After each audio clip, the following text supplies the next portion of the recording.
Example यहां पर मैं सदगुरु की बात कर रहा हूं या फिर मैं आपके पास में बाबा रामदेव की बात कर रहा हूं जो योगा कैंप लगा रहे हैं। अब अगर योगा कैंप लगा रहे हैं और योगा कैंप के अंदर हम एक एग्जांपल यहां पर ड्राफ्ट कर लेते हैं कि अगर कोई योगा कैंप लगाया गया, योगा कैंप, अब डेफिनेटली अगर योगा कैंप लगाया है तो पर्पस क्या रहा होगा? Advancement of yoga. Yes sir. Yoga camp के अंदर रजिस्ट्रेशन फीस आपको देनी पड़ेगी, ठीक है, आपको देनी पड़ेगी रजिस्ट्रेशन फीस। रजिस्ट्रेशन फीस कितनी है? 5000 रुपीज। ध्यान रखना यहां पर एक चीज अपने दिमाग से बिल्कुल निकाल दो, और वो ये निकाल दो कि अगर मैंने क्योंकि बुक के अंदर लिख दिया चैरिटेबल एक्टिविटीज तो उसका अमाउंट पर कोई भी इफेक्ट आने वाला है। ये चीज आपके दिमाग से निकाल दो। सर क्या मतलब? मतलब ये कि हमारे दिमाग को इस तरह से डिजाइन किया गया है कि जैसे ही हम public health, HIV infection, AIDS infection, terminally ill, traumatised, mentally abused, homeless children, जैसे ही हम ये सब सुनते हैं तो हमें लगता है कि यार ये तो बहुत छोटी बात हो रही है। 1000 रुपए, 500 रुपए, 200 रुपए, 300 रुपए।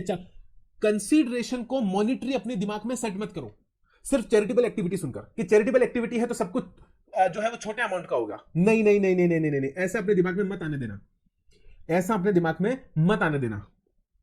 देखो एक बात ध्यान रखो, अगर आप कुछ भी कर रहे हो और उसके बदले अगर आपको कुछ भी आ रहा है तो वहां पर भले ही वो चैरिटेबल पर्पस हो, अगर वो 1 करोड़ भी है तो वो यहां पर एग्जेम्प्ट है, और अगर वो यहां पर एग्जेम्प्ट नहीं है तो वो पूरा 1 करोड़ यहां पर टैक्सेबल है। तो please do not restrict your brain और your thinking on the sake of charitable activities.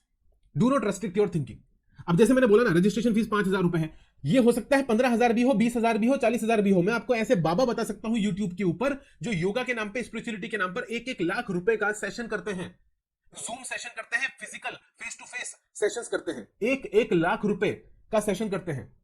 तो क्या वो यहां पर एग्जाम्प्ट हो जाएंगे? The answer is yes. अगर वो स्पेसिफिकली योगा करवा रहे हैं, स्पेसिफिकली स्पिरिचुअलिटी करवा रहे हैं तो क्या यहां पर जीएसटी लगेगा? The answer is no. बशर्ते बशर्ते बशर्ते 12AA में रजिस्ट्रेशन ले रखा हो। ध्यान रखना हर स्पिरिचुअल योगा जो यूट्यूब पर योगा करवा रहा है वो यहां पर एग्जाम्प्ट नहीं होगा, उसका 12AA में रजिस्टर्ड होना जरूरी है। The most important condition to check whether the entity is registered under 12AA और नॉट।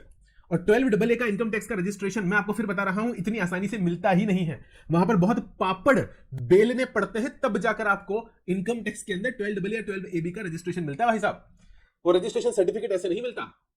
तो मैं कह रहा हूं यहां पर बाबा रामदेव ने अपना इंस्टीट्यूट बना रखा है और बाबा रामदेव अपने इंस्टीट्यूट के अंदर योगा कैंप लगा रहे हैं। पहला सवाल, क्या बाबा रामदेव का इंस्टीट्यूट जो है वो 12AA में रजिस्टर्ड है? हाँ सर। 12AA वाली कंडीशन तो यहां पर मैं आपको बाय डिफॉल्ट क्वेश्चन में आपको फैक्ट गिवन दे रहा हूं कि वो रजिस्टर्ड है। रजिस्ट्रेशन फीस मैंने बता दी है 5000 रुपीज है।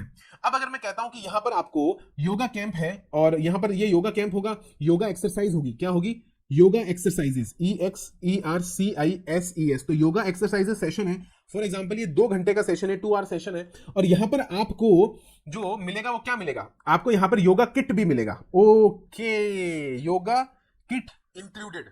क्या लिखा है? Yoga kit included. सर ये कहां लिखा है? ये एक तरीके का ब्रोशर है। आप ये मान लो कि अगर आपके हाथ में कोई ब्रोशर आ जाता है, कोई पेम्पलेट आ जाता है और उस पेम्पलेट पे ये सारे के सारे फैक्ट्स आपको दे रखे हैं। योगा कैंप का एक पेम्पलेट, एक ब्रोशर आपके हाथ में आया है। आप चार्टर्ड अकाउंटेंट हो, एडवोकेट हो या फिर आप कोई जीएसटी के ऑफिसर हो, आपकी आर्टिकलशिप चल रही है, आपने उस ब्रोशर को देखा अच्छे से और वहां पर साफ साफ लिखा हुआ था ब्रैकेट के अंदर an entity registered under section 12AA of the income tax act 1961। क्या बोला मैंने बोला कि वहां पर क्या लिखा हुआ है। देखो अब यहां पर जगह नहीं है, एक काम करते हैं, हम आपको बताते हैं। इस तरीके के आपने देखे होंगे, पहले मुझे चैट बॉक्स में बताओ क्या आपने इस तरीके के ब्रोशर देखे हैं? ऊपर इंस्टीट्यूट का नाम लिखा रहता है, जैसे फॉर एग्जांपल मैं लिख देता हूं बाबा रामदेव, बाबा रामदेव योगा इंस्टीट्यूट, और उस अगर आपने देखा हो तो उसके नीचे ऐसे छोटे से 2 ब्रैकेट बने हुए रहते हैं। ऊपर बड़ा बड़ा इंस्टीट्यूट का नाम लिखा रहता है या योगा सेंटर का नाम लिखा रहता है और नीचे लिखा रहता है अ ट्रस्ट रजिस्टर्ड अंडर, इस तरह से लिखा रहता है नीचे a trust registered under section 12AA of IT act लिखा रहता है ना?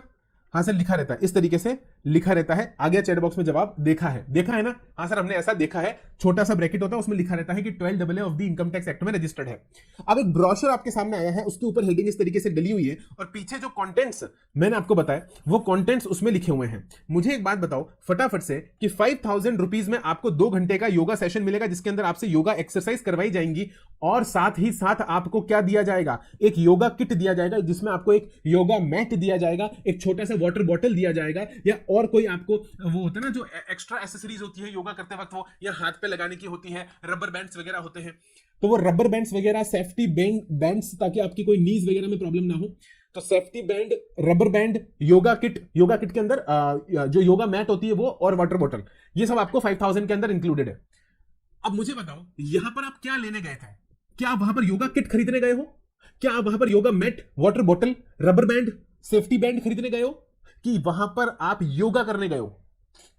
कुछ याद आया? फटाफट से बताओ, क्या आपको यहां पर कुछ याद आ रहा है? हाँ सर, हमें याद आ रहा है। आपने कहा कि योगा किट के अंदर, एक बार लिख दो सर यहां पर एग्जांपल के अंदर कि योगा किट में क्या क्या मिलेगा। योगा किट में क्या क्या मिलेगा? योगा किट के अंदर आपको मिलेगा दोस्त, एक तो योगा मैट मिलेगी आपको, यहां पर मिलेगा वाटर बॉटल, बहुत ही बढ़िया जवाब, very very good, wonderful answer.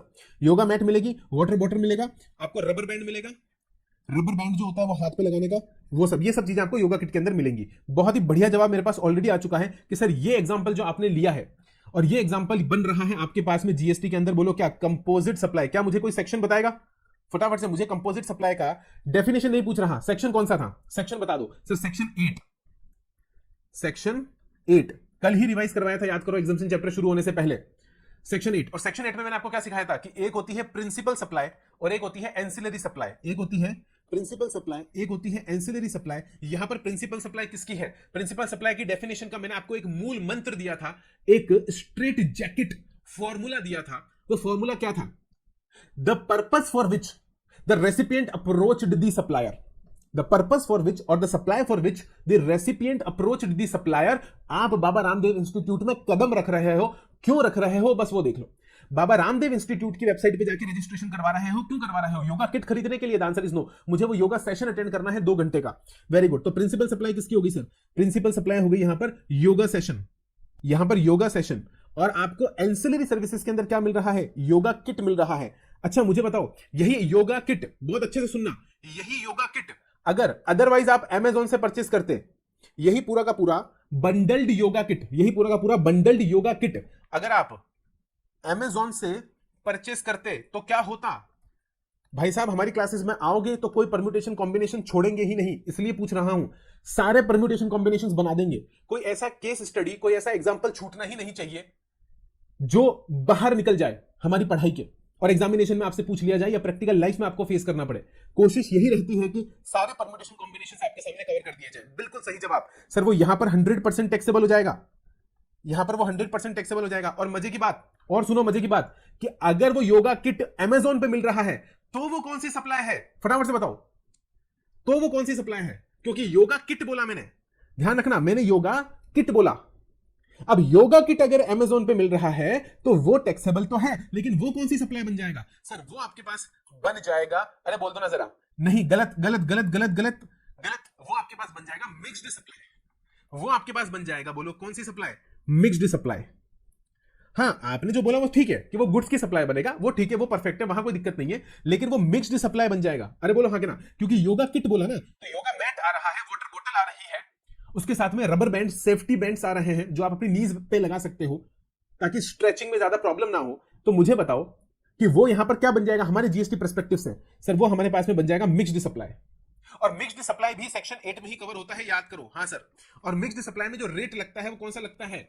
The supply attracting the highest rate of tax will be applicable in case of mixed supply. The supply attracting the highest rate of tax. तो यहां पर क्या ध्यान रखना है सर? यहां पर ध्यान रखना है highest rate of tax, HIGHEST, highest rate of tax, rate of tax. तो highest rate of tax applicable होकर चलेगा मिक्स्ड सप्लाई के अंदर। अगर आपने योगा किट अमेजोन से खरीदा, टैक्सेबल होगा। हाँ, वहां पर तो प्रिंसिपल सप्लाई का झंझट ही नहीं है, वहां तो कोई प्रिंसिपल सप्लाई का झंझट ही नहीं है, तो हाईएस्ट रेट ऑफ टैक्स से टैक्स कर देंगे, मिक्स्ड सप्लाई बन जाएगा। हाँ, अगर आप मेरे से पूछोगे नेचर क्या है, तो डेफिनेटली नेचर गुड्स होने वाला है, क्योंकि तीनों चीजें गुड्स के अंदर क्लासिफिएबल है, सर्विस यहां पर कुछ है नहीं। अब आ जाएंगे साहब वापस हमारे ही एग्जांपल के ऊपर। 5000 रुपए का सेशन हो रहा था, कंपोजिट सप्लाई बन रहा था, अमेजोन से नहीं खरीदा है, योगा किट अलग से साथ में आ रहा है। उस योगा सेशन के लिए 5000 रुपए मैंने डिपॉजिट करवाए हैं। प्रिंसिपल सप्लाई किसकी बनेगी सर? यहां पर प्रिंसिपल सप्लाई आपकी बनेगी योगा सेशन की। यानी पहली बात तो बताओ क्लासिफिकेशन क्या होगा? पॉइंट नंबर 1 यहां पर आपका क्लासिफिकेशन क्या है सर? पॉइंट नंबर 1 पे ये क्लासिफिकेशन बनेगा सर्विस का क्लासिफिकेशन। किसका बनेगा? सर्विस। तो यहां पर ये सर्विसेज क्लासिफाई किया जाएगा। फिर दूसरे नंबर पे सप्लायर कौन है, रेसिपिएंट कौन है? सर सप्लायर है यहां पर बाबा रामदेव इंस्टीट्यूट, बाबा रामदेव इंस्टीट्यूट। और रेसिपिएंट कौन है यहां पर? रेसिपिएंट है यहां पर फॉर एग्जांपल इंद्रायुष, इंद्रायुष नहीं, अब एग्जांपल चेंज करेंगे, अब एग्जांपल कर देंगे हम, बोलो क्या, अब एग्जांपल कर देंगे हम यहां पर इंदु जी। कौन है? इंदु जी। तो बाबा रामदेव इंस्टीट्यूट, रेसिपिएंट है हमारे पास में इंदु जी। अब आता है third number, supplier recipient identify हो चुका है। सर यहां पर सप्लाई बनेगा कि नहीं बनेगा? अगला सवाल, सप्लाई बनेगा कि नहीं बनेगा? सर यहां सप्लाई तो बनेगा क्योंकि कंसीडरेशन दे रहे हो, तो 7(1)(a) में कवर होगा। The answer is yes, 7(1)(a) में कवर होगा। सर्विसेज है, विद कंसीडरेशन है, और बाबा रामदेव इंस्टीट्यूट का डेफिनेटली बिजनेस है। तो क्या यहां पर ABC एक्टिविटी है, बिजनेस है, कंसीडरेशन है, तो ABC टेस्ट पूरा हो गया। हाँ सर ABC टेस्ट पूरा हो गया। फोर्थ नंबर पर सप्लाई का पता चल जाएगा, तो अगले स्टेप पे क्या चेक करेंगे sir? Sir place of supply check करेंगे। अब प्लेस ऑफ सप्लाई कहां से निकलेगा बताओ? अब बताओ प्लेस ऑफ सप्लाई कहां से निकलेगा? प्लेस ऑफ सप्लाई के लिए सर हमने मेमोरी टेक्निक बना रखी है, और मेमोरी टेक्निक क्या बना रखी है? रिप टैग पोस बिया, रिप टैग पोस बिया। क्यों बना रखी है? क्योंकि सेक्शन 12 लगेगा। बाबा रामदेव इंस्टीट्यूट भी इंडिया के अंदर है, इंदु जी भी इंडिया के अंदर है, तो 2 3 4 5 6 7 8 9 10 11 12 13 14। मुझे बताओ कि क्या ये कोई इवेंट है, और क्या आप इवेंट में एंटर करने की सर्विसेज ले रहे हैं? क्या ये इवेंट एडमिशन की सर्विस है? पहले बताओ मुझे फटाफट से, क्या ये इवेंट एडमिशन की सर्विस है? The answer is no. ध्यान रखना, ये इवेंट एडमिशन की सर्विस नहीं है। ये कोई इवेंट नहीं है जिसमें आप एडमिट कर रहे हो, ये कोई टिकट नहीं खरीद रहे हो। ये एक योगा सेशन है जहां पर 2 घंटे आपको वहां पर बिठाकर एक्सरसाइज करवाई जाएगी। So it is not a event admission की सर्विस। यहां पर आपने बुक माय शो पर जाकर कोई इवेंट का टिकट नहीं खरीदा है, बोलो हाँ कि ना? तो क्या ये एडमिशन से रिलेटेड सर्विस है? The answer is no. यहां पर एडमिशन से रिलेटेड सर्विस नहीं है, योगा सेशन है। योगा देखो, क्लासिफिकेशन बहुत ही अच्छी तरह से करना पड़ेगा। अगर आपने इसको टिकट बेस्ड सर्विस कर दिया कि साहब जिसके पास में टिकट है वो एंट्री ले सकता है, तो मामला बदल जाएगा, तो फिर मामला बदल जाएगा, फिर ये इवेंट एडमिशन में फॉल करेगा। अगर आप एज ए टिकट बेस्ड इसको बेच रहे हो, या फिर आप एज ए रजिस्ट्रेशन बेस्ड इसको ले रहे हो, दोनों में फर्क होता है। इवेंट एडमिशन का मतलब है कि एक इवेंट ऑर्गेनाइज हो रहा है और उस इवेंट का पार्ट में बनूंगा क्या कर कर? एंट्री लेकर। यहां पर कोई इवेंट ऑर्गेनाइज हो रहा है, बोलो हाँ कि ना? फटाफट से बताओ, कोई इवेंट ऑर्गेनाइज हो रहा है? मेरे हिसाब से यहां पर इवेंट ऑर्गेनाइजेशन की सर्विस नहीं है। अगर आप इसको एक योगा इवेंट बोल देते हो तो भाई वो फिर मुद्दा अलग हो जाएगा। योगा इवेंट इस तरीके से हो सकता है कि अगर वो फिर वो योगा सेशन नहीं होगा, फिर वो इस तरीके से हो जाएगा कि आपको योगा से रिलेटेड इंफॉर्मेशन मिल रही है, या बाबा रामदेव बैठकर आपको योगा का ज्ञान दे रहे हैं, या योगा करके दिखा रहे हैं। That is a different thing. एक होता है कि आप खुद वहां पर एज ए योगा पार्टिसिपेंट जा रहे हो, एक होता है कि आपको सिर्फ और सिर्फ वहां पर एक इवेंट के अंदर योगा से रिलेटेड जानकारी मिलेगी, एक सेशन हो रहा है और वहां पर जाकर आपको सिर्फ बैठना है। So there is a difference. I hope आपको डिफरेंस समझ में आ रहा होगा, ठीक है? हाँ, तो यहां पर आपको थोड़ा सा माइन्यूटली जाके देखना पड़ेगा कि ये मुद्दा क्या है। ये कोई इवेंट की डेफिनेशन में फॉल कर रहा है तो फिर ये इवेंट एडमिशन बन जाएगा, और अगर ये एक अलग से सेशन है जहां पर आपको खुद को परफॉर्म करना है, तो फिर आपको देखना है कि अगर आप खुद परफॉर्म कर रहे हो या सामने वाला परफॉर्म कर रहा है। सामने वाला परफॉर्म कर रहा है, आप सिर्फ बैठकर देख रहे हो, सुन रहे हो, that is a different thing. मतलब वहां पर आप एक्टिव पोजीशन में हो कि पैसिव पोजीशन में हो। जो रेसिपिएंट है, आपको ये देखना है कि रेसिपिएंट एक्टिव पोजीशन में है, एक्टिव पोजीशन में है या पैसिव पोजीशन में है, ये चीज आपको देखनी है।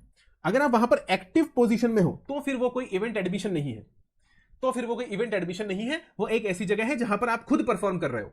तो आप खुद ही अगर एक्टिव पोजीशन में हो, वहां पर योगा परफॉर्म कर रहे हो, योगा एक्सरसाइजेस कर रहे हो, वहां पर आपको ट्रेनिंग दी जा रही है, जैसे हुआ जिम। अब मुझे एक बात बताओ कि जिम जो है, आप जिम करने जाते हो, तो जिम को क्या मैं इवेंट एडमिशन बोल दूंगा? फटाफट से बताओ। यहां पर नहीं, 2 मिनट के लिए, आंसर तो आपने दे दिया, आंसर परफेक्ट है, लेकिन 2 मिनट के लिए रुको और क्लासिफिकेशन एस्पेक्ट देखकर समझने की कोशिश करो। आप जिम में जाते हो, क्या जिम को आप इवेंट बोलोगे क्या? नो सर, जिम को इवेंट नहीं बोलेंगे, क्योंकि जिम की आपने क्या ले ली। अब देखो यहां पर एक डिफरेंस हो रही है कि जिम आपने 1 महीने के लिए ले लिया, और इवेंट जो है वो कुछ घंटों का इवेंट है। तो क्या मैं दिन के बेसिस पर और घंटों के बेसिस पर क्लासिफिकेशन कर सकता हूं कि भाई वहां पर 30 दिन का पैसा जमा करवा दिया था और यहां पर 2 घंटे का पैसा जमा करवा दिया? मेंबरशिप नहीं, मैं तो कहता हूं मेंबरशिप वाले प्लान की भी बात नहीं कर रहा, मैं तो मंथली पेमेंट कर रहा हूं। मैंने मेंबरशिप भी नहीं ली है, मैं उस वाले एस्पेक्ट को टच ही नहीं कर रहा। मैं तो कह रहा हूं कि मैंने 30 दिन का पैसा जमा करा दिया, यहां पर मैंने 2 घंटे का पैसा जमा करा दिया। So what is the difference? What is the difference? अच्छा, सबसे बड़ी बात और सुनो, क्या ये इवेंट एक और आखिरी बार हो रहा है? क्या इवेंट वापस नहीं होगा क्या? ये इवेंट वापस हो सकता है, क्या मैं फिर से रजिस्टर कर सकता हूं? हाँ, मैं फिर से रजिस्टर कर सकता हूं। तो क्या डेज के बेसिस पे, नंबर ऑफ आवर्स के बेसिस पे, फॉर एग्जांपल आपको पता है जो बहुत बड़े बड़े जिम होते हैं ना, वहां पर मंथली नहीं, वहां पर आवरली मेंबरशिप मिलती है आपको। जो बहुत बड़े जिम होते हैं वहां पर ऐसा नहीं होता कि आपने 30 दिन का पैसा जमा करवा दिया, वो कहेंगे आप नंबर ऑफ आवर्स का पैसा जमा करा दो। जैसे ही आप जिम में एंटर करोगे आपको एक वॉच दी जाएगी या फिर एक कार्ड दिया जाएगा, जिस कार्ड के थ्रू आपको एंट्री लेनी है। जैसे ही आप वो कार्ड स्वाइप करके उस जिम के अंदर एंट्री लोगे, आपके नंबर ऑफ आवर्स चालू हो जाएंगे कि आप उस जिम के अंदर कितने आवर्स रहे, कितने आवर्स आपने एक्सरसाइज करी। और जैसे ही आप बाहर निकलोगे, बाहर निकलने के लिए, गेट खोलने के लिए फिर से आपको कार्ड स्वाइप करना है। तो एंट्री स्वाइप और एग्जिट स्वाइप पर आपके नंबर ऑफ आवर्स स्टार्ट होंगे और नंबर ऑफ आवर्स आपके बंद होंगे। तो वहां पर भी तो आप नंबर ऑफ आवर्स के हिसाब से एक्सरसाइज कर रहे हो, नंबर ऑफ आवर्स के हिसाब से आपको वहां पर जिम का पैसा देना पड़ रहा है। उसी तरीके से यहां पर भी आपको योगा सेशन के अंदर नंबर ऑफ आवर्स के हिसाब से पैसा देना पड़ रहा है। समझने की बात यह है कि एक्टिव पोजीशन और पैसिव पोजीशन आपको यहां पर चेक करनी है, क्योंकि जिम के अंदर आप क्या रहते हो, आप खुद वहां पर परफॉर्म कर रहे हो या दूसरों को परफॉर्म करते हुए देख रहे हो जिम के अंदर। What is the main objective of gym, what is the main objective of a yoga session. I hope आपको क्लासिफिकेशन बहुत अच्छे से माइन्यूटली समझ में आया होगा, क्योंकि क्लासिफिकेशन में छोटी सी गलती करते ही आपका रेट ऑफ टैक्स चेंज हो जाएगा, ध्यान रखना, और प्लेस ऑफ सप्लाई भी चेंज हो जाएगा। अब अगर प्लेस ऑफ सप्लाई के प्रोविजंस में गड़बड़ हो गई या रेट ऑफ टैक्स में अगर गड़बड़ हो गया तो पूरा आंसर इनकरेक्ट हो जाएगा और प्रैक्टिकल लाइफ में आप बहुत बड़ी गलती कर बैठोगे। So please you have to check that whether the classification is correct and whether the correct rate of tax is applicable or not, because as per the correct classification the place of supply will get determined, the place of supply will get determined। और अब इसमें एक बात और सुनो, मजे की बात, कि यहां पर यह भी डिपेंड कर जाएगा कि ये ऑनलाइन सेशन है या ऑफलाइन सेशन है। क्या बात कर रहे हो सर? हाँ, आप जूम के थ्रू योगा सेशन कर रहे हो या आप फिजिकली जाकर वहां पर योगा सेशन कर रहे हो, उसको लेकर भी यहां पर मुद्दा अलग अलग हो जाएगा, वो हम कभी बाद में डिस्कस करेंगे। अभी आई होप आपको समझ में आ गया कि ये इवेंट एडमिशन तो नहीं है। अब इवेंट एडमिशन नहीं है तो बचा क्या ये ट्रेनिंग सेशन है? The answer is no sir, ये कोई ट्रेनिंग सेशन नहीं है, ये कोई आपके पास में गुड्स नहीं है, पैसेंजर नहीं है, ऑन बोर्ड सर्विस नहीं है, स्पेसिफाइड सर्विस नहीं है, बैंकिंग नहीं है, इंश्योरेंस नहीं है, एडवर्टाइजमेंट नहीं है। क्या ये इमूवेबल प्रॉपर्टी बेस्ड सर्विस है? सर ये इमूवेबल प्रॉपर्टी बेस्ड भी नहीं है और ये परफॉर्मेंस बेस्ड तो बिल्कुल भी नहीं है। अच्छा मुझे बताओ परफॉर्मेंस बेस्ड में क्या था? सर परफॉर्मेंस बेस्ड में आपके पास में था, बोलो, ग्रूमिंग सर्विसेज थी, हेल्थ केयर सर्विस थी। अब क्या हेल्थ केयर के अंदर इसको कवर कर सकता हूं? सर इन केस योगा में एडमिशन हो रहा है तो ये कल्चरल इवेंट में इंक्लूड होगा। The answer is no, yoga कहीं से भी कल्चरल नहीं है, योगा कहीं से भी कल्चरल इवेंट नहीं है मेरी जान। योगा कहां से कल्चरल इवेंट हो गया बताओ? कल्चर का मतलब क्या होता है? कल्चर का मतलब होता है, मैंने आपको एग्जांपल दिया था, याद करो, होली का दहन, याद है? होली दहन, होली एक होती है धुलंडी और एक होता है उससे पहले, एक आप दिन पहले बनाते हो। तो जो होली का दहन होता है दैट इज रिलीजियस, अगले दिन जो आप होली खेलते हो दैट इज कल्चरल। होली का दहन क्या बनेगा? ये बनेगा रिलीजियस। और एक दिन बाद जब आप होली की धुलंडी, जिसको आप बोलते हैं, एक होता है दहन, एक होता है धुलंडी। तो जो धुलंडी है, धुलंडी क्या है? Dhulandi is cultural, Dhulandi is cultural. I hope आपको मेरी बात समझ में आ रही होगी। तो yoga is not a cultural event, yoga is not a cultural event. हाँ, कुछ लोग ट्रेनिंग के अंदर जरूर इसको फॉलो करने की कोशिश कर सकते हैं, लेकिन ध्यान रखना ट्रेनिंग रिलेटेड सर्विसेज जो होती हैं वो generally organisation to organisation basis पर होती हैं। सारे लोग मिलकर अगर कोई ट्रेनर अपॉइंट कर रहे हैं तो वो ट्रेनिंग सर्विस में फॉलो करेगा। क्या हम सब मिलकर यहां पर योगा इंस्टीट्यूट को अपॉइंट कर रहे हैं? The answer is no. यहां पर योगा इंस्टीट्यूट खुद आप लोगों को बुला रहा है उस सेशन के अंदर, उस सेशन के अंदर। तो मेरे साथ में एक बार फटाफट से प्लेस ऑफ सप्लाई के प्रोविजंस पे चलेंगे, क्योंकि मुझे ऐसा लग रहा है कि शायद मुझे एक बार जाकर आपको दिखाना जरूरी है, वरना आप लोग कंफ्यूज कर जाओगे। यहां पर जिस तरीके के चैट में रिप्लाईज आ रहे हैं देखकर लग रहा है कि एक बार जाकर देखना पड़ेगा और दिखाना भी पड़ेगा, जिसके अंदर मेरे लिए जो सबसे इंपॉर्टेंट है वो है the place of supply of services provided by way of admission to. यहां पर इंपॉर्टेंट क्या है? Admission to a cultural, artistic, sporting, scientific, educational, entertainment, amusement park और any other place and services ancillary thereto. अब यहां पर तो any other place भी लिखा है। क्या लिखा है? देखो, services provided by way of admission to any other place. तो वो तो एनी अदर प्लेस भी में भी आप इंक्लूड कर लोगे योगा को, तो इस तरीके से। लेकिन मैं वही तो बोल रहा हूं ना कि क्या ये एडमिशन से रिलेटेड सर्विस है क्या? अगर ये टिकट बेसिस पर है, एडमिशन से रिलेटेड सर्विस है, तो फिर आप इसको यहां पर कवर कर सकते हो। बट मैंने क्या बोला कि एडमिशन से रिलेटेड सर्विस का मतलब होता है कि आप वहां पर पैसिव पोजीशन में हो, you are not in the active position. अब जैसे for example cultural, artistic, sporting, scientific, अब मुझे बताओ, अगर आप स्पोर्टिंग इवेंट में एडमिशन लोगे तो क्या खुद वहां पर प्लेयर बन के खेलोगे क्या? Try to understand what I am saying. आप अम्यूजमेंट पार्क में जाओगे, आप किसी एंटरटेनमेंट इवेंट में जाओगे, तो क्या वहां पर खुद परफॉर्म करना चालू कर दोगे? एडमिशन का मतलब होता है एंटरटेनमेंट लेना। कल्चरल इवेंट, अब जैसे कल्चरल आर्टिस्टिक इवेंट है, तो क्या वहां पर आप खुद आर्ट फॉर्म परफॉर्म करना चालू कर दोगे? समझने की कोशिश करो। एक होता है जो उस इवेंट को ऑर्गेनाइज कर रहे हैं वो लोग, और एक होता है कि आप वहां पर एडमिशन लेकर क्या कर रहे हो, पेसिव। पेसिव और एक्टिव का मतलब क्या होता है? एक्टिव मतलब जहां पर आपकी बॉडी खुद फंक्शनिंग में है। एक होता है जहां पर आपकी बॉडी पेसिव पोजीशन में है, सिर्फ बैठकर आप एंटरटेनमेंट ले रहे हो। ज्यादा से ज्यादा आप थोड़ा बहुत वहां पर हिलोगे डुलोगे। अरिजीत सिंह गाना गा रहा है तो अरिजीत सिंह के गाने को सुनकर आप थोड़ा सा हो सकता है डांस करो उसके साथ साथ, या हैंड एक्शंस करो उसके साथ साथ। बट इसका मतलब यह नहीं है कि वहां पर आपकी बॉडी एक्टिवली परफॉर्म कर रही है। Are you getting my point? So when I say admission to an event, admission to an event, admission to any other place, it means that you are actually selling the admission service. वहां पर कोई और perform करेगा, कोई और वहां पर आपको फिल्म दिखाएगा, कोई इवेंट में कुछ चीज समझाएगा, कुछ भी करेगा, आपको सिर्फ बैठकर देखना है। आई होप अब आपको समझ में आया होगा। यस और नो?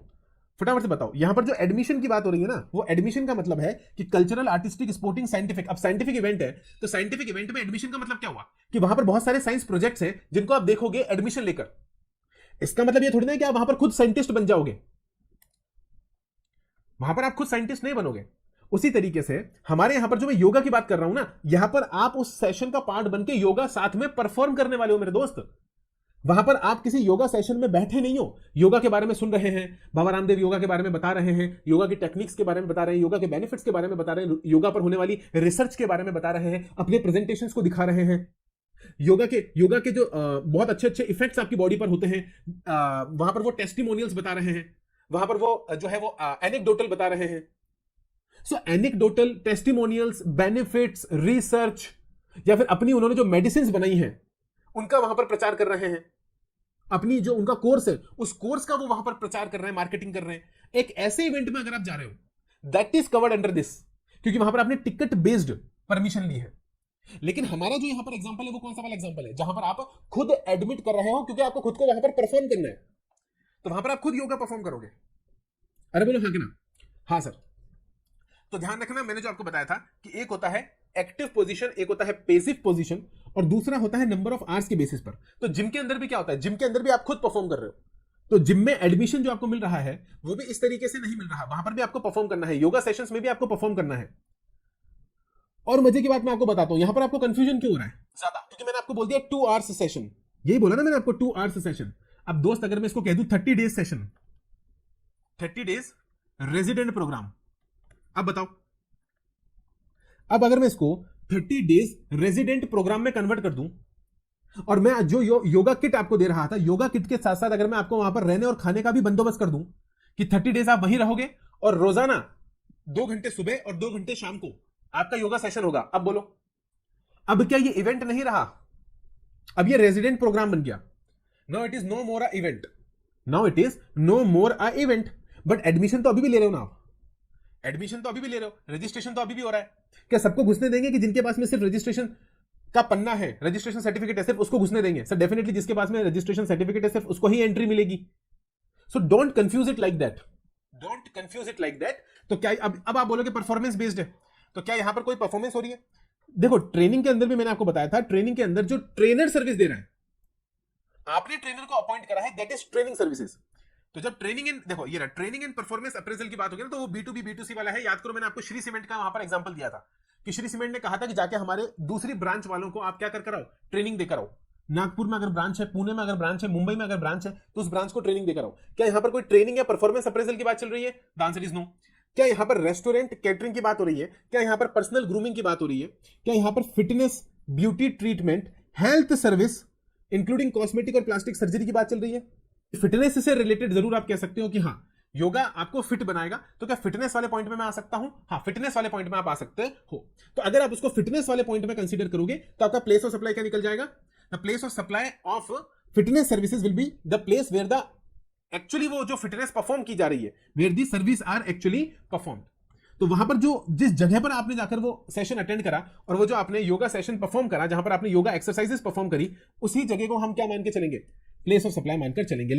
कि ये फिटनेस रिलेटेड सर्विसेज आपको वहां पर दी जा रही हैं। क्योंकि फिटनेस में क्या होगा, देखो फिटनेस में सामने वाला परफॉर्म कर रहा है कि आप भी परफॉर्म कर रहे हो, सर हम भी परफॉर्म कर रहे हैं, और क्योंकि मैं खुद वहां पर परफॉर्म कर रहा हूं तो वो आपके पास में फिटनेस की कैटेगरी में फॉल करेगा। हेल्थ सर्विस अलग चीज हो जाती है। हेल्थ सर्विस तो वो डॉक्टर जो आपको सर्विस देता है उसकी बात हो रही है, जो एलोपैथी, नेचुरोपैथी, आयुर्वेदा, उसकी बात हो रही है, उसको पढ़ाऊंगा मैं, हेल्थ सर्विसेज को स्पेसिफिकली कवर करूंगा मैं। हेल्थ सर्विसेज को लेकर भी हमारे पास में लंबी चौड़ी एंट्री है एग्जामिशन की, वहां पर देखेंगे। ओके सर, तो प्लेस ऑफ सप्लाई में कहां से निकालने वाला हूं सर? प्लेस ऑफ सप्लाई हम निकालने वाले हैं परफॉर्मेंस बेस्ड सब सेक्शन 4 से। तो सेक्शन 12 सब सेक्शन 4 से हमारा प्लेस ऑफ सप्लाई निकलेगा, और वो निकलेगा इवेंट एक्चुअली हैपेंड, जहां पर एक्चुअल में मतलब जहां पर आपका जो सर्विसेज है वो एक्चुअली परफॉर्म हुई है, जहां पर आपने जाके योगा एक्सरसाइज एक्चुअल में परफॉर्म करी है। और वो क्या आ जाएगा, वो आ जाएगा जहां पर आपका ये जो बाबा रामदेव इंस्टीट्यूट ऑफ योगा है वो आपका लोकेटेड है। अब अगर फॉर एग्जांपल वो लोकेटेड है आपके पास में, ये परफॉर्मेंस हुई का, अब देखो जरूरी नहीं है कि आपको वहां जाना ही पड़ेगा, हो सकता है आपके खुद के शहर में कैंप लगा हो, उस इंस्टीट्यूट ने आप ही के शहर में कैंप लगवाया हो। आप समझे? आप सबसेक्शन 4 में मैंने इसको क्लासिफाई क्यों करा? इसको सबसेक्शन 4 में मैंने इसलिए क्लासिफाई करा क्योंकि आप जहां पर योगा परफॉर्म करोगे, अब जैसे आपका पतंजलि है, तो पतंजलि कहां है? पतंजलि तो हरिद्वार में है, उत्तराखंड के अंदर। तो क्या आपको उत्तराखंड में हरिद्वार जाना पड़ेगा उस सेशन को अटेंड करने के लिए? The answer is no. अगर उनका कैंप राजस्थान में लगा है, उत्तर प्रदेश में लगा है, महाराष्ट्र में लगा है, आपके पास में मध्य प्रदेश में लगा है, तो क्या वहां पर जाकर आप अपने शहर में परफॉर्म नहीं कर सकते? कर सकते हैं सर, उस कैंप में जाके वहां पर परफॉर्म करेंगे। बाबा रामदेव आए हुए हैं आपके शहर के अंदर और 4 दिन का कैंप है, उस कैंप के अंदर आपको पार्टिसिपेट करना है। आई होप आपको बात समझ में आ रही है। So it is fitness related services 12/4 में मैं इसको कवर करूंगा। तो फॉर एग्जांपल अगर ये आप ही के शहर में आए हुए हैं तो यहां पर ओन सिटी, आपका जो भी शहर है वो आपके पास में क्या बन जाएगा? प्लेस ऑफ सप्लाई बन जाएगा। अब आता है आपके पास में अगला, that is 5th number. 5th number पर हम क्या निकालेंगे सर? 5th नंबर पर हम निकालेंगे आपके पास में नेचर ऑफ सप्लाई। अब नेचर ऑफ सप्लाई निकालने के लिए क्या करना पड़ेगा फटाफट से बताओ सर? नेचर ऑफ सप्लाई, अच्छा इतनी मेहनत करनी किस लिए है बताओ? सिर्फ आपको समझाने के लिए। अब हमने यहां पर पूरा प्लेस ऑफ सप्लाई का आपको रिवीजन करवा दिया। नेचर ऑफ सप्लाई में अब यहां पर सप्लायर की लोकेशन, और सप्लायर ऑफ सर्विस है कि सप्लायर ऑफ गुड्स है सर? सप्लायर ऑफ सर्विस है। 271 location of supplier of services, location of supplier of services. अब यहां पर आपका जो सप्लायर की लोकेशन है वो चला जाएगा उसका रजिस्टर्ड प्लेस ऑफ बिजनेस, या फिर अगर कोई दूसरा प्लेस ऑफ बिजनेस है। अब मुझे बताओ फिर से एक बार कि यहां पर आपने जो रजिस्ट्रेशन करवाया, अब देखो यहां पर बहुत बड़ा कॉन्सेप्ट आने वाला है, ध्यान से सुनना। एक बहुत बढ़िया केस स्टडी बन रही है ये मेरे सामने, जहां पर मुझे नहीं पता टैक्सेबिलिटी को लेकर आगे क्या होगा, क्योंकि वहां पर तो हम इसको एग्जम्प्ट करवा देंगे। लेकिन याद करो मैंने आपको एक कॉन्सेप्ट पढ़ाया था कि अगर उत्तराखंड के अंदर हरिद्वार में बाबा रामदेव का इंस्टीट्यूट रजिस्टर्ड है, ठीक है, और कैंप लगा है आपके शहर में, कैंप लगा है फॉर एग्जांपल राजस्थान के अंदर, कैंप लगा है राजस्थान के अंदर, और पूरा 1 महीने का कैंप है, अलग अलग शहरों में लगाया जाएगा हर दिन, और बाबा रामदेव खुद विजिट करेंगे हर कैंप के अंदर। मुझे बताओ, हर कैंप के अंदर बाबा रामदेव खुद विजिट करेंगे। कुछ याद आया? फटाफट बताओ, क्या आपको कुछ याद आ रहा है? बात सर्विसेज है कि अच्छा गुड्स है कि सर्विसेज है? सर सर्विसेज की बात हो रही है, स्पेसिफिकली सर्विसेज की बात हो रही है। दूसरे स्टेट में कैंप लगाया है, आपका जो original registered place of business है, आपका जो रजिस्टर्ड प्लेस ऑफ बिजनेस है वो है आपका उत्तराखंड के अंदर, लेकिन आप जा रहे हो राजस्थान के अंदर, महाराष्ट्र के अंदर, उत्तर प्रदेश, मध्य प्रदेश के अंदर कैंप लगा रहे हो, योगा कैंप। क्या लगा रहे हो? योगा कैंप। बताओ फटाफट से, कुछ याद आया कि कुछ याद नहीं आया? अब यहां पर सवाल क्या उठेगा? यहां पर सवाल यह उठेगा कि सर आपने यहां पर जो कैंप लगाया है इसके रिगार्डिंग आपने रजिस्ट्रेशंस पहले ही ले लिए थे, या फिर आप वहां कैंप लगाने के बाद में लोगों को आइडेंटिफाई कर रहे हो? भाई होता है ना कि मैं ऑलरेडी वहां पर अपना कैंप लगा चुका हूं और मैंने रजिस्ट्रेशन स्टार्ट करे हैं कैंप लगाने के बाद, और कैंप लगाने के बाद लोग अब वहां पर रजिस्टर कर सकते हैं। भले ही रजिस्ट्रेशन ऑनलाइन हो रहा हो उससे फर्क नहीं पड़ेगा, रजिस्ट्रेशन आप ऑनलाइन कर रहे हो उससे फर्क नहीं पड़ेगा। सवाल है कि कैंप लगने के बाद में आपने रजिस्ट्रेशन स्टार्ट करे हैं, या आप पहले अपने ही शहर में, अपने ही स्टेट में, उत्तराखंड में बैठे हुए थे और आपने रजिस्ट्रेशन स्टार्ट कर दिए राजस्थान के रिस्पेक्ट में। और जब सारे रजिस्ट्रेशन आपने कर लिए, ध्यान से सुनना, जब सारे रजिस्ट्रेशन आपने कर लिए उसके बाद आप सिर्फ जा रहे हो वहां पर परफॉर्मेंस देने, सिर्फ उसे एग्जीक्यूट करने जा रहे हो। अगर आपको अभी तक याद नहीं आया, क्योंकि मेरे पास चैट बॉक्स में रिप्लाई नहीं आया, तो मैं आपको याद कराना चाहूंगा कैजुअल टैक्सेबल पर्सन। अब बोलो, सेक्शन 27 रजिस्ट्रेशन चैप्टर पढ़ाया था कि नहीं पढ़ाया था? बिल्कुल सही जवाब, कैजुअल टैक्सेबल पर्सन। और कैजुअल टैक्सेबल पर्सन की डेफिनेशन में मैंने क्या बताया था कि गुड्स और सर्विस दोनों इंक्लूड होता है, गुड्स और सर्विस दोनों इंक्लूड होता है, भूल नहीं सकते। तो यहां पर अगर ये सारे पार्टिसिपेंट्स पहले रजिस्ट्रेशन करवा रहे हैं और सारे रजिस्ट्रेशन पहले हो चुके हैं, पैसा सब कुछ आ चुका है, और उसके बाद जाकर अगर आप दूसरे स्टेट में उसे एग्जीक्यूट कर रहे हो तो वो सिर्फ एग्जीक्यूशन माना जाएगा। वो एक इंटर स्टेट सप्लाई होगी, वो एक इंटर स्टेट सप्लाई होगी और कुछ भी नहीं होगा, दैट्स इट। वहां पर आपको कोई कैजुअल टैक्सेबल पर्सन रजिस्ट्रेशन लेने की जरूरत नहीं है।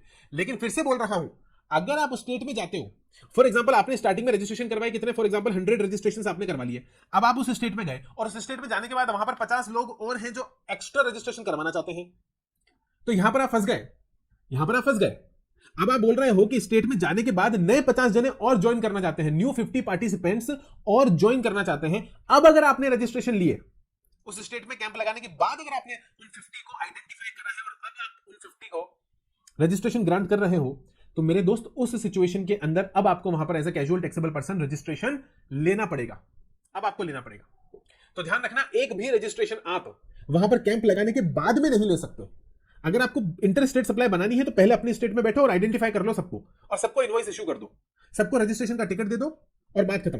ठीक है, अब वहां जाओ और परफॉर्म करो, बात खत्म। लेकिन वहां जाकर, वहां पर कैंप लगाकर और फिर वहां पर अगर आप उसकी परफॉर्मेंस कर रहे हो, वहां पर आइडेंटिफाई कर रहे हो, वहां पर बुकिंग ले रहे हो, वहां पर रजिस्ट्रेशन करवा रहे हो, तो उस सिचुएशन के अंदर फिर कुछ नहीं होगा। आपको पहले कैजुअल टैक्सेबल पर्सन का रजिस्ट्रेशन लेना पड़ेगा और उसके बाद में आपको वहां पर जो करना है आप करो, जितना टैक्स बनेगा वो आपको एडवांस में नेट एस्टिमेटेड टैक्स लायबिलिटी जमा करा के चलनी पड़ेगी। अरे बोलो हाँ के ना? हाँ। अब ये मामला भी बैठ गया, ओके सर, ये मामला भी बैठ गया कि भैया ये आपके पास में नेचर ऑफ सप्लाई जो था, क्योंकि मैंने यहां पर क्यों बोला नेचर ऑफ सप्लाई, क्योंकि नेचर ऑफ सप्लाई बनाते वक्त मेरे को लोकेशन देखनी पड़ेगी और वो 271 से निकलेगी। और 271 ने क्या बताया था कि अगर आप रजिस्टर्ड प्लेस ऑफ बिजनेस से ही आप अगर आगे कार्यक्रम करके चल रहे हो, मतलब कि सप्लाईज देकर चल रहे हो, तो कोई दिक्कत की बात नहीं है। लेकिन उसी डेफिनेशन में लोकेशन ऑफ सप्लाई और सर्विसेज में एक पॉइंट ये भी था कि अगर आप किसी और लोकेशन से दे रहे हो तो which ever is more connected, मैंने आपको क्या बताया था, which ever is more connected. तो मोर कनेक्टेड कौन सी लोकेशन हो जाएगी? अगर आप दूसरे स्टेट में कैंप लगा रहे हो तो वो लोकेशन आपकी क्या हो जाएगी? मोर कनेक्टेड लोकेशन हो जाएगी, मोर आइडेंटिफिएबल लोकेशन हो जाएगी। तो फिर उस लोकेशन को location of supplier of services मानकर चलेंगे। तो यहां पर आप क्या मान के चल रहे हो? कैजुअल टैक्सेबल पर्सन मान के चल रहे हो या फिर आप यहां पर इंटर स्टेट सप्लाई मान के चल रहे हो? वो आप पे डिपेंड करेगा। अकॉर्डिंगली यहां पर आपका क्या निकल जाएगा? लोकेशन ऑफ सप्लायर और सर्विसेज निकल जाएगा। प्लेस ऑफ सप्लाई हम ऑलरेडी सेक्शन 12 सब सेक्शन 4 से निकाल चुके हैं फिटनेस के अंदर, तो वो आपके पास में आपके जो शहर है, जो आपका सिटी है, जो आपका स्टेट है, वही आने वाला है। यहां तक आपको समझ में आया? यहां तक अगर कोई प्रॉब्लम है तो बताओ मुझे। तो अब आएगा, बोलो क्या? अब आएगा आपका triangle concept. All clear, very good, all clear, very good. अब आएगा आपका ट्राइंगल कॉन्सेप्ट, और ट्राइंगल कॉन्सेप्ट आते ही खेल खत्म। क्यों? क्योंकि क्या यहां पर लेवी है?